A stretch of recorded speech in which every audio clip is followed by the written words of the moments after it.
American services club में तकरीब हुई। पंजाब यूनिवर्सिटी आईईआर डिपार्टमेंट के ओल्ड स्टूडेंट 10, 15, 20 साल पुराने स्टूडेंट्स को मदऊ किया गया और इनके एजाज़ में गेट टुगेदर किया गया। डॉक्टर हमीद साहब, नूर साहब चीफ कोऑर्डिनेटर और पुराने साथियों के एजाज़ में तकरीब मुनक्किद की गई।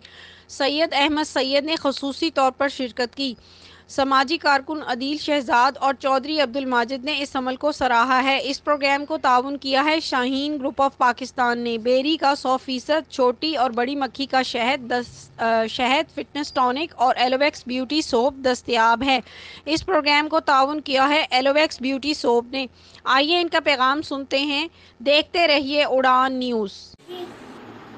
हाय, I am film star Tabinda Ali और आज जिस चीज़ के बारे में मैं आपको बताना चाहती हूँ, एक नई प्रोडक्ट आई है एलोवेक्स सोप और इसका रिज़ल्ट बहुत अच्छा है। आप लोग यूज़ कीजिएगा। आई होप कि आपको बहुत अच्छा लगेगा और इसका रिज़ल्ट बहुत अच्छा लगेगा और आप खुद यूज़ करके बताइएगा। Thank you so much.